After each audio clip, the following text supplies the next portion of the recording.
Reading for January 15th, entitled Consecrated Money.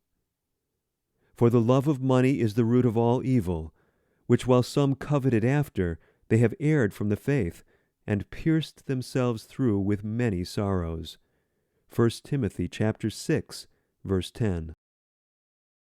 Both large sums and small sums are to be looked upon by you as God's entrusted treasure. When you are thinking of expending means, pray over the matter, in order that you may use the Lord's goods in a way that shall please Him. The Lord would have all who claim to be His followers imitate His example. We are a spectacle to the world, to angels, and to men. Unbelievers are watching those who profess to be the children of God, to see if they are in reality that which they profess to be. Is it consistent for us to talk of Christ's self-denial, of His self-sacrifice, and yet walk and work contrary to His example? The treasures of the world are the Lord's. They are all His, both by creation and by redemption. Why is it that riches are called unrighteous mammon? It is because through riches men are made subject to temptation, to deal unjustly, to use them as they shall please in gratifying their desires and in fulfilling that which their imagination calls for. Those who are in possession of money are in danger of putting the Lord's goods to a wrong use, and by this means they are led to forget God.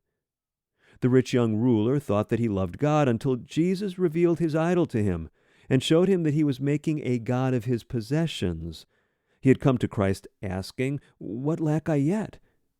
The answer was, "Sell all that thou hast, and distribute unto the poor, and thou shalt have treasure in heaven, and come, follow me." Luke chapter 18, verse 22. Those who have the Lord's talents of means are placed under a heavy responsibility. They are not to invest money merely for the gratification of selfish desires, for whatever is spent in this way is just that much kept from the Lord's treasury. Through the sovereign goodness of God, the Holy Spirit works through the human agent and causes him to make smaller or larger investments in the cause of God, to make them redound to the glory of God. Whenever you think of using the Lord's money for your own selfish gratification, remember that there are many who are in deep poverty who cannot purchase either food or clothing, and that they are God's heritage.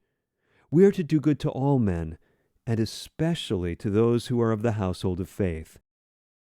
If those who have abundant means are God's agents in dealing in truth, they will use their treasures wisely, so that none of the household of faith need to go hungry or naked.